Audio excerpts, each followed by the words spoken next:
Eu vou ler o texto de Efésios 4 e peço à igreja que abram as Bíblias de vocês comigo.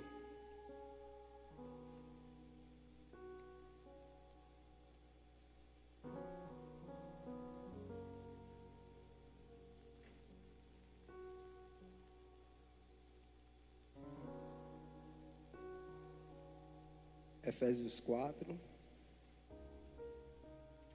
Quem achou, diga amém. Quem não achou, diga misericórdia. Vou lhe dar mais um tempinho para que você possa ler junto conosco.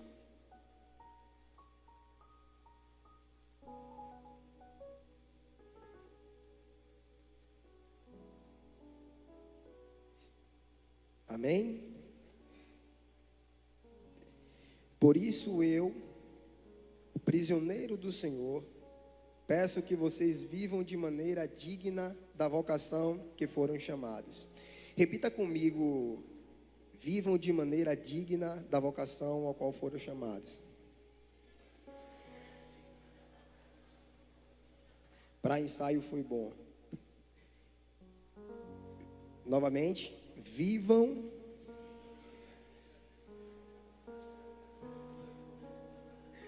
Está no ensaio ainda. Mas vamos seguir. Com toda a humildade e mansidão, com longanimidade, suportando uns aos outros em amor, fazendo tudo para preservar a unidade do Espírito no vínculo da paz. Há somente um corpo, um Espírito, como também uma só esperança para a qual vocês foram chamados. Há um só Senhor, uma só fé, um só batismo, um só Deus e Pai de todos, o qual é sobre todos, age por meio de todos e está em todos. Como eu falei na introdução, estamos fazendo um estudo bíblico sobre a unidade do corpo de Cristo. E você já parou para se perguntar o que é a unidade da igreja? O que é viver em unidade?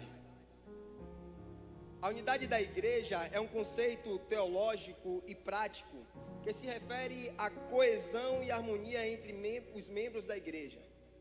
Ela é fundamentada por diversas passagens bíblicas e é essencial para a identidade e missão da igreja.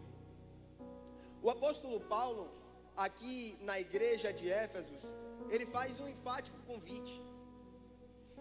A palavra rogos traz para nós a compreensão de que é uma súplica. Ele estava basicamente suplicando para aquela igreja de Éfesos o convite à unidade. Pois, no contexto em que aquela igreja estava situada naquele momento, havia muitas dissensões lá fora, por conta da cultura que era diversa na época. Havia dissensões também no meio da igreja. E o apóstolo Paulo, direcionado por Deus, começou a suplicar aos nossos irmãos de Éfesos para que vivessem em unidade. E aí ele começa a dizer que com toda a humildade e mansidão. Veja que desde daquela época haviam problemas em que nós conseguimos constatar aqui hoje. Por vezes falta em nós a humildade de baixarmos a cabeça, frearmos a língua e cada um dentro do seu ministério, cada um dentro daquilo que entende que é a sua chamada para com Deus. Às vezes a gente entra em certos entraves de brigar dentro do corpo, como se ministério tal fosse mais importante que o outro, como se a chamada para a ministração da palavra, para a pregação fosse mais importante do que quem canta.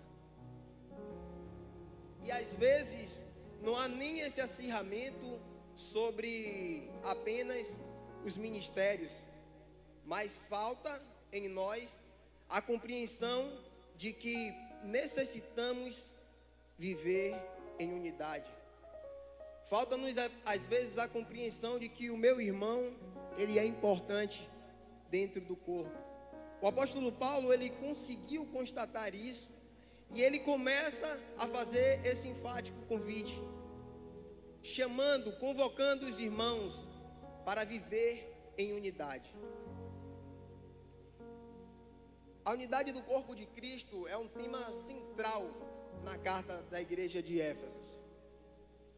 E, como eu falei, para ilustrar, ele usa a questão do corpo. No corpo, existem vários membros. E cada membro, ele é importante para o desenvolvimento do corpo. Vejamos que se a minha perna, se eu sofrer um acidente na minha perna, meu corpo vai ficar debilitado, eu não vou conseguir me locomover. Vamos olhar para dentro da igreja do Senhor e começar a compreender que se seu irmão está caído, a igreja ela está em debilidade. A locomoção ela já não é a mesma. E nós temos a incumbência de tratar daquele membro do corpo, pois todos são importantes. Por que não falarmos que o apóstolo Paulo também ele vai dizer que Cristo é o cabeça da igreja, Cristo é o cabeça do corpo. E Cristo sendo o cabeça do corpo, deve ser Cristo que deve ditar as normas, direcionar as nossas vidas. Se eu, quanto braço, não escuto o cabeça, algo errado está acontecendo. Isso aqui demonstra claramente uma falha na conexão, uma falha entre os ligamentos em que promove dificuldade na mobilidade do braço. Ou seja, o braço não está mais respondendo o comando da cabeça. A cabeça está dizendo, braço levante, e o braço está grudado. Jesus hoje nos chama para nós andarmos em unidade. Eu não sei o que você entende por unidade, eu não sei se isso é importante para você, na sua maneira de pensar, porque aqui nós estamos multifacetados, né? Muitas pessoas vieram de lares com ensinamentos completamente diversos, completamente diferentes. E quando junta-se pessoas diferentes dentro do mesmo espaço, começa a surgir aqueles entraves de dificuldade, de ajustamento. Mas eu quero que você entenda que é justamente na diversidade do corpo em que o corpo ele se faz forte. Ed tem um chamado brilhante para ministrar o louvor. Nosso irmão toca muito bem, mas tem aquele irmão que está por detrás do cenário, que ele chega aqui cedo, ele limpa a casa do Senhor, ele vai comprar um garrafão de água. Eu quero que possamos entender que todos nós somos importantes. Todos nós, nas nossas funções, nas nossas especificidades, somos importantes.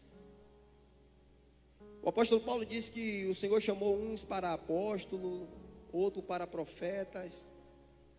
Ele estava dizendo para o povo que havia diferenças dentro do corpo, mas que essas diferenças não era para uma se sobrepor às outras, não, de modo algum. Era para que o corpo fosse mais forte. Era para que as nossas raízes fossem mais fortes em Deus. E querido, importa dizer que se eu não amo o meu irmão como a mim mesmo,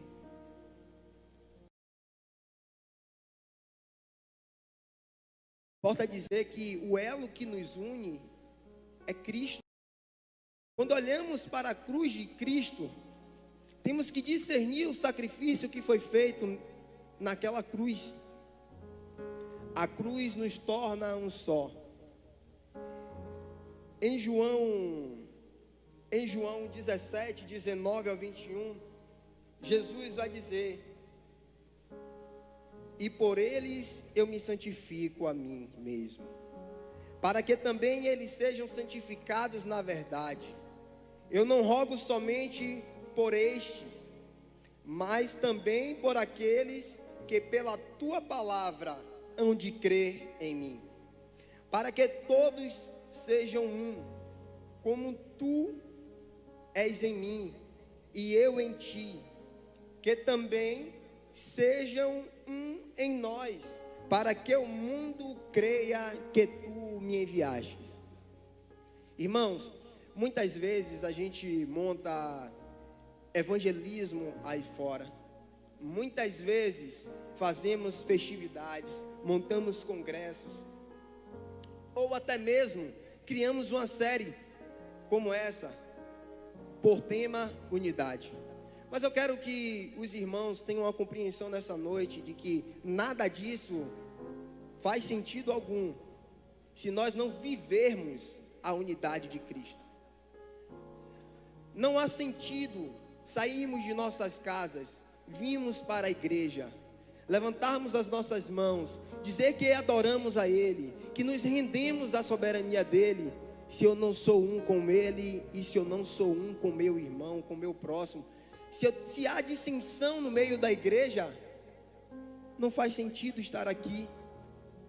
Se você não perdoa o seu irmão, se você não ama o seu irmão, que sentido faz estar aqui? O apóstolo Paulo, ele rogou aos Efésios que andassem de maneira digna com a vocação para a qual fomos chamados, a saber, a salvação. Pois a nossa vocação é para sermos salvos por Cristo. Cristo nos salvou. E como nós andamos? Como ela não mudar quem nós somos, nada mais muda. Se o sacrifício de Jesus não fosse, naquela cruz não foi suficiente, eu quero dizer para você que nada mais será. Se lermos essa palavra e não aplicamos ela na nossa vida, no nosso cotidiano, temos uma fé falsa. Tiago vai dizer que a fé sem obras, ela é morta. E qual o proveito de dizermos que temos fé se não praticamos as obras? Se eu tenho fé que Jesus morreu por mim e me redimiu, e eu não tenho fé que em Cristo eu consigo perdoar o meu irmão, é morta a sua fé. Se eu tenho fé para dizer que Cristo é a salvação para o mundo, mas dentro da igreja eu não consigo dar a paz ao meu irmão, eu não consigo olhar nos olhos do meu irmão e dizer que eu te amo, que você é importante em Deus, eu não consigo dedicar minutos de oração, momentos de busca pela vida do meu irmão, é um evangelho fajuto, não é o evangelho de Cristo. Cristo não nos chamou para vivermos o evangelho pela metade, para vivermos de qualquer maneira. Cristo morreu por nós a fim de que fôssemos salvos. Andemos dignos da vocação para a qual fomos chamados. Porque se com Cristo morremos, com Cristo viveremos também. O apóstolo Paulo deixou isso bem claro. Porque temos dificuldade de entender isso. O evangelho não é sobre ganhar, o evangelho é sobre perder. Viver em unidade é você estar disposto a se fazer menor, é você desaparecer para que o outro apareça. Como podemos dizer que vamos sair por aí e levar Jesus para os confins da terra? Como vamos fazer a grande comissão? Se o povo aí fora vê que somos divididos, que somos diferentes, quantas placas de igreja há por aí? O nosso irmão às vezes tem uma visão mais neopentecostal, mas é nosso irmão. Tem irmãos que são mais metodistas, mas são nossos irmãos em Cristo. Ou nós pensamos que o sacrifício de Jesus por nós foi maior do que para com o nosso irmão? Jesus morreu para todos, a fim de que todos fossem salvos.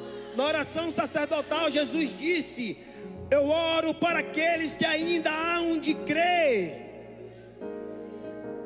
Devemos andar de maneira digna a convocação a qual fomos chamados, mano. Devemos discernir perfeitamente o corpo de Cristo. Para quê, Mateus? Para que o mundo saiba que o Senhor é Rei. Para que o mundo saiba que Jesus, Ele é o Salvador.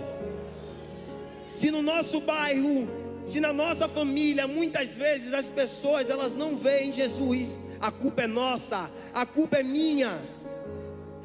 Porque se nós não somos unidos aqui, como estaremos unidos no céu? Nos céus, os anjos cantam e dizem: Santo, Santo, Santo, Santo, Santo, Santo é o Senhor.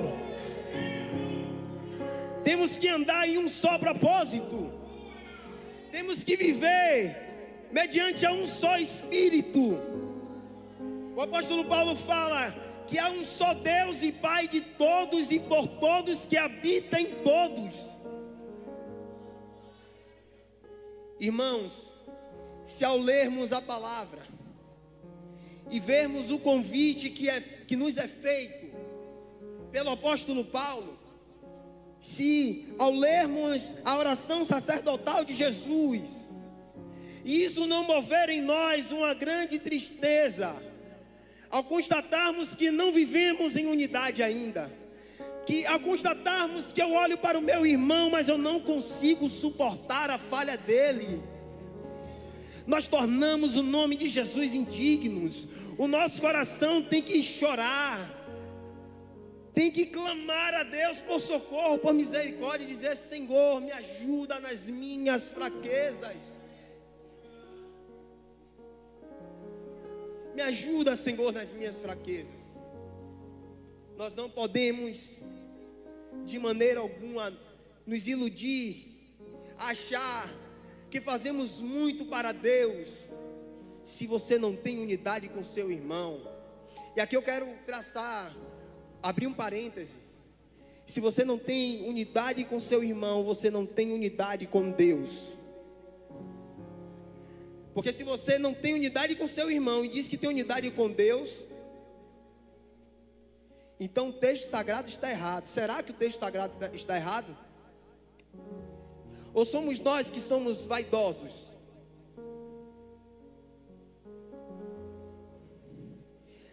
A oração sacerdotal de Jesus, ela traz para a gente a consequência prática, que é repetida 2 vezes nesses versículos: para que o mundo creia e a fim de que o mundo saiba. Mateus, como é que o mundo vai crer? Como é que o mundo vai saber? O cabeça te deu uma ordem: ame a Deus acima de todas as coisas e ao próximo como a você mesmo. Vão saber como? Se você quer inventar um evangelho diferente, um evangelho só seu. Se queremos inventar um evangelho nosso, dentro daquilo que nós lemos e dizendo: não, a Bíblia, essa palavra aqui vai se aplicar nesse sentido aqui apenas. Mas o outro que diz que eu tenho que ir até meu irmão que me feriu e pedir perdão, esse aqui não. Esse aqui não dá para mim. Como eles crerão? Como eles saberão? Nós somos pequenos cristos. Que tipo de Cristo nós temos sido no nosso trabalho? Que tipo de Cristo somos na nossa casa, na nossa faculdade, na academia, na rua, na nossa vizinhança? Que tipo de servos de Deus nós somos?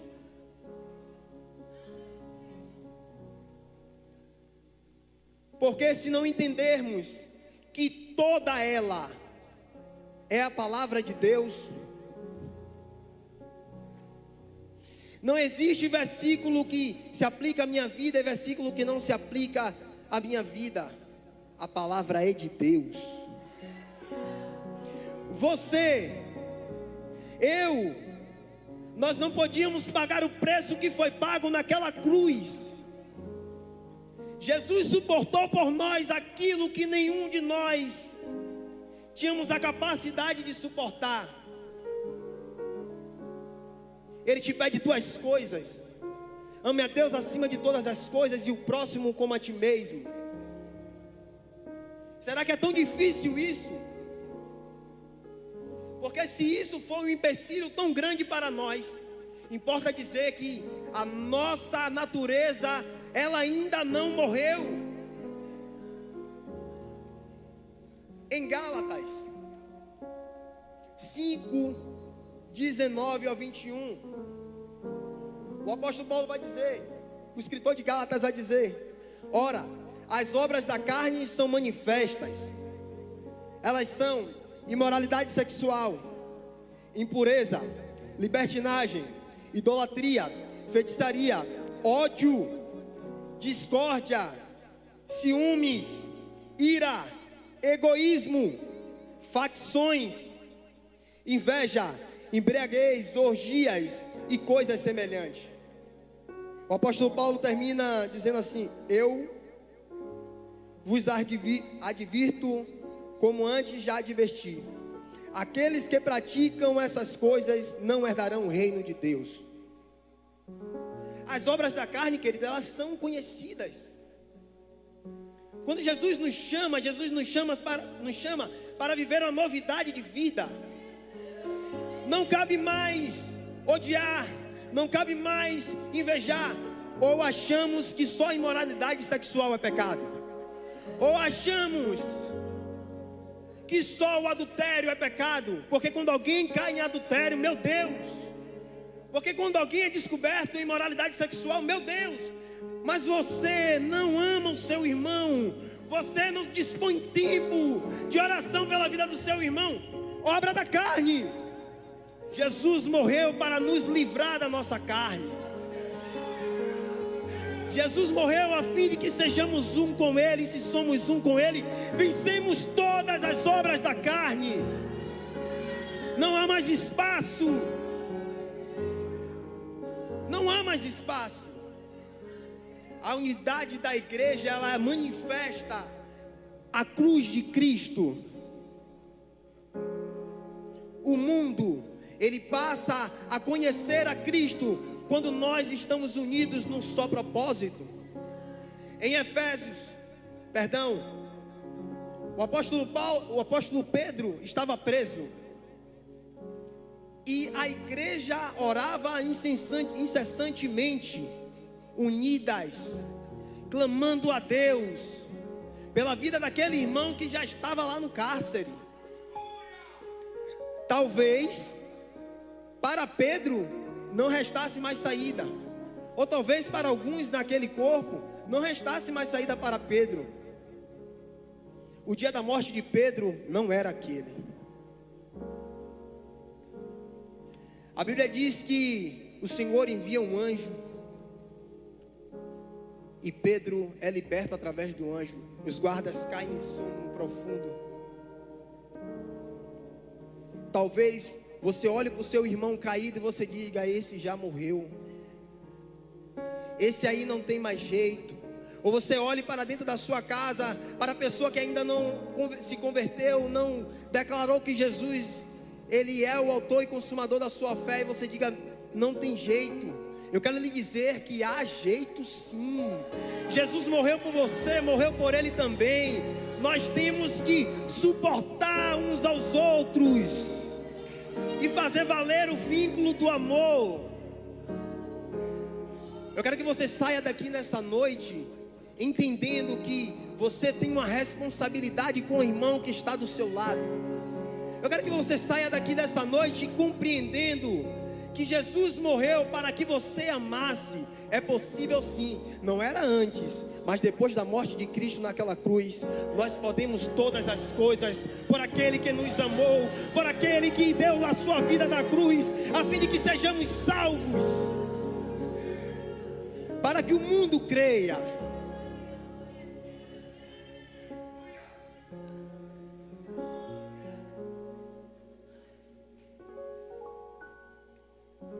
A unidade do corpo de Cristo, ela enfrenta desafios. A saber, o primeiro eu já falei: pecado e natureza humana. O escritor de Gálatas, ele fala sobre as imoralidades, ele fala sobre ciúmes, ele fala sobre ódio, sobre rancor, sobre idolatria, sobre feitiçaria.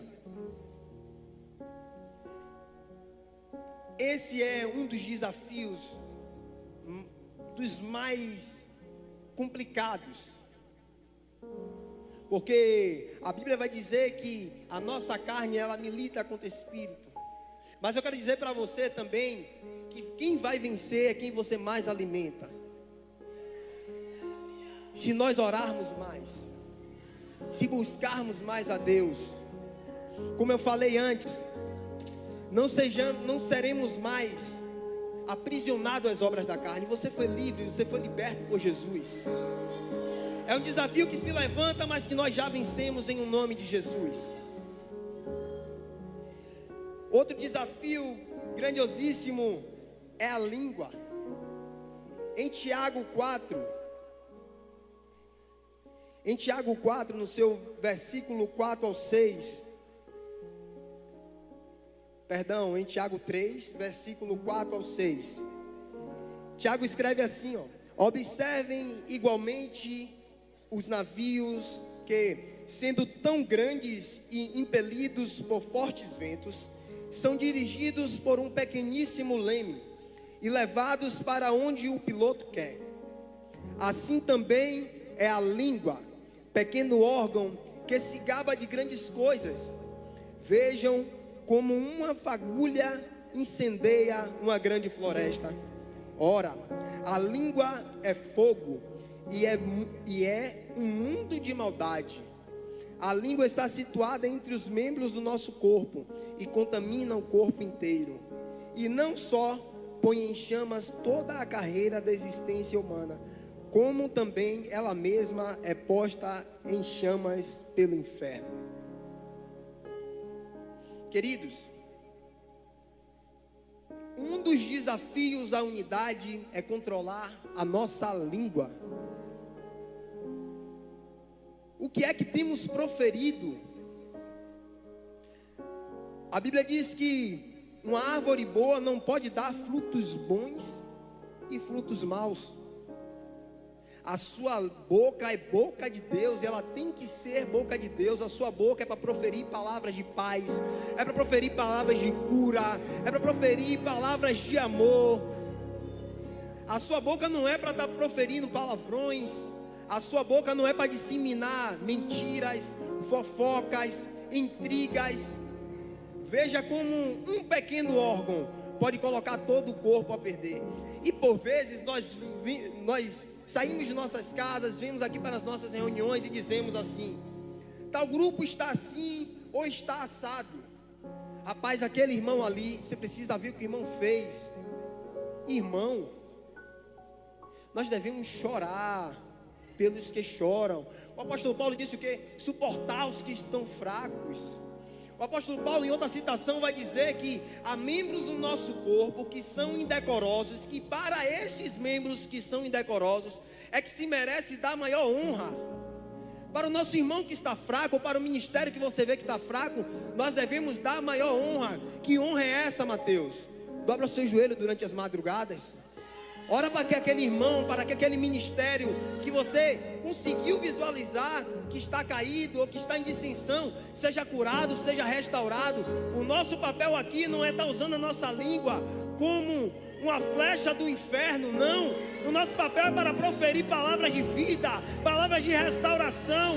Então a partir de hoje, saia daqui decretando na vida dos seus irmãos que eles são mais que vencedores em Cristo Jesus. Que onde há tristeza, haverá alegria. Que onde há desonra, haverá dupla honra. Fomos chamados para isso, chamados para a diferença. Fomos chamados para viver em unidade. E unidade é você se importar com o seu irmão. Unidade é você suportar o seu irmão. Mas um desafio que se coloca, e tem se colocado desde aqueles tempos, desde a igreja primitiva, é o individualismo. Em Romanos 12,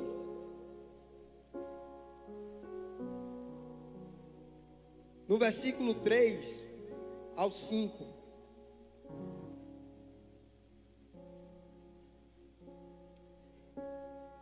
assim também nós, embora sejamos muitos, somos um só corpo em Cristo e membros uns dos outros. Porém, temos diferentes dons, segundo a graça que nos foi dada. Se é profecia, seja segundo a proporção da fé.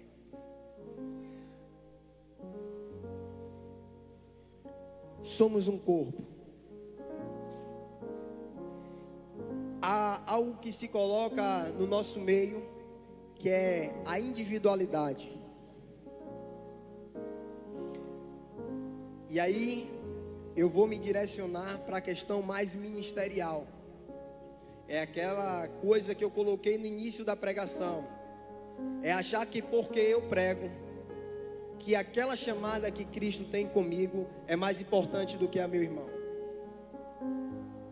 E aí eu me preocupo só com a pregação. Aí eu me preocupo só com a galera do louvor. Em Gálatas, falou sobre facções. Por vezes, temos pegado algo que é precioso para Deus. Por vezes, temos pegado o ministério e criado dentro do ministério as nossas facções. Queremos viver na nossa individualidade. E Jesus não nos chamou para vivermos na individualidade. Jesus não nos chamou para vivermos na nossa individualidade. Talvez você possa hoje pensar e dizer assim: Jesus, quando esteve à terra, quando andou pela terra, ele esteve unido. Para Jesus foi fácil. Você já parou para analisar um rei em toda a sua majestade?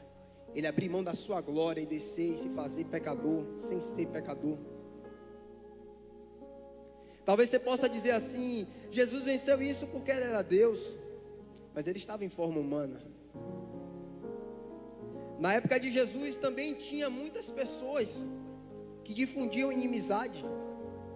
Mas a palavra de Jesus é que ame a Deus acima de todas as coisas e seu próximo como a si mesmo.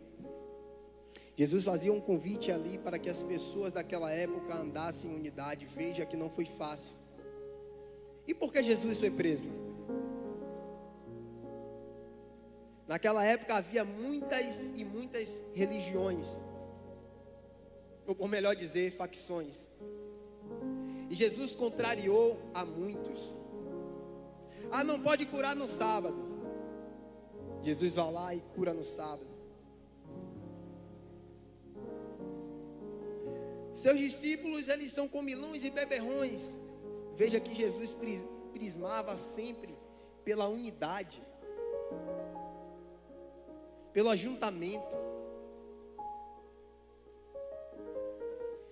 Jesus não prezava pela individualidade.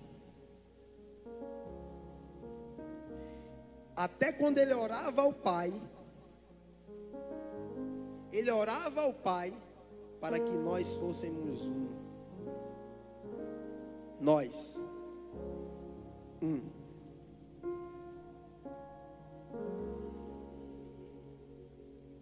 Irmãos, outro ponto que pode dificultar, ser um impedimento da unidade, às vezes achamos que não, mas é o consumismo. Não que trabalhemos e não possamos ter o de melhor, não, mas que possamos olhar também para o nosso irmão que está no lado. Às vezes compramos, e na nossa oração, oramos a Deus dizendo assim: Senhor, me dá condições de ajudar o meu próximo. Será que nós não temos realmente a condição de tirar um valor e ofertar na vida do nosso irmão? Às vezes vemos o nosso irmão passar por dificuldades e nós estamos tão preocupados com nós mesmos, com os nossos interesses, com as nossas conquistas, com aquilo que queremos conquistar, e esquecemos de olhar para o lado. Que a gente possa entender que isso é um empecilho também à unidade.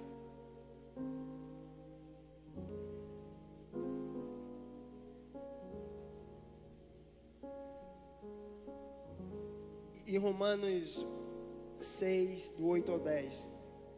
Ora, se morremos com Cristo, cremos também que com Ele viveremos. Pois sabemos que, tendo sido ressuscitado dos mortos, Cristo não pode morrer outra vez. A morte não tem mais domínio sobre Ele, porque morrendo, Ele morreu para o pecado, uma vez por todas, mas vivendo, Ele vive para Deus. Irmãos, que possamos hoje morrer para a nossa natureza de uma vez por todas. Que possamos entender que se morremos com Cristo, com Ele viveremos também. Então não vai fazer falta. Porque o que importa para nós não é juntar tesouros na terra, mas sim colecionar tesouros no céu. Você não vai ficar mais pobre, eu não vou ficar mais pobre se eu ajudar meu irmão em alguma demanda. Isso aqui tudo vai passar. Toda essa estrutura aqui vai passar. Mas as palavras do Senhor, elas não vão de passar. Não vai passar. Que Deus possa assim colocar, fincar a palavra dele no nosso coração. Peço que você se coloque de pé. Quero chamar o pastor Ed.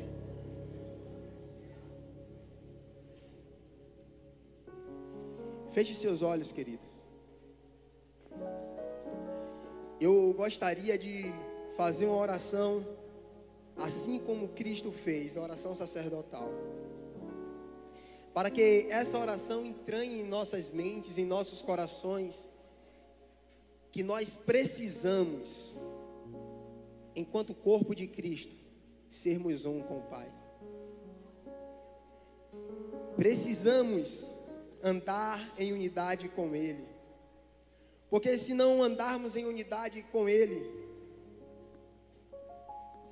fazemos apenas um teatro. Feche seus olhos e orem comigo. Para que todos sejam um, como tu, Pai, és um em mim, e eu em ti também, que sejam um em nós, para que o mundo creia que tu me enviastes. Senhor, nesta noite, Senhor, eu entrego a vida dos meus irmãos diante de ti. Ó Pai, eu oro para que eles sejam um contigo, Senhor. Assim como o Senhor é um com o Pai. Ó Deus, que ao sair daqui, Senhor, os nossos irmãos, ó meu Senhor, que ouviram essa ministração, que ouviram essa palavra, Pai. Ó Deus, saiam daqui, ó Deus, amando a Ti mais do que entraram. E saiam daqui aprendendo a discernir o que é o Teu corpo, Senhor. Senhor, que eles estejam em Ti, Senhor. Eu oro que para o Teu Santo Espírito, Senhor, promova em nós um despertar, Senhor, para a unidade. Eu oro, Senhor, para que o Teu Santo Espírito traga a nossa consciência, Senhor, quando nós estivermos sozinhos, que precisamos reservar um momento de oração, de consagração pela vida do nosso irmão. Eu oro, Senhor, para que não haja mais dissensões no nosso meio. Eu oro a Ti, Senhor, para que estejamos unidos em um só propósito, Pai, que é fazer o Teu nome conhecido, Senhor. Eu oro, Senhor Deus, para que andemos de maneira digna a convocação a qual fomos chamados, Senhor. Ó Deus, se porventura há no nosso meio, Senhor, alguém que não consegue perdoar o irmão, que não consegue olhar para o irmão, Senhor, eu te peço, Espírito Santo, que o Senhor o conduza para o caminho do perdão, que o Senhor o conduza, Senhor, para um caminho, Senhor, de arrependimento. Ó Deus, porque não vai importar aquilo que nós fazemos aqui, Senhor. Não vai adiantar chegarmos diante de Ti naquele dia e dizer: Senhor, Senhor, em Teu nome eu profetizei, em Teu nome eu preguei, em Teu nome eu operei milagres e prodígios. Tua palavra é clara em dizer que o Senhor bradará em alto e bom som: apartai-vos de mim, maldito, eu não vos conheço. Pai, eu oro pedindo misericórdia pela minha vida e pela vida da Tua igreja, Senhor, não só da IEB. Que esse movimento comece aqui, Senhor, mas que haja um derramar lá fora, Pai. Ó Deus, para que naquele grande dia o Senhor diga para nós: vinde benditos, entrai e fazei morada. Senhor, eu oro, Senhor, para que o Senhor aplique, ó Deus, a Tua palavra em nosso coração. Obrigado, Senhor Deus, por essa noite, Senhor. Amém. E graças a Deus.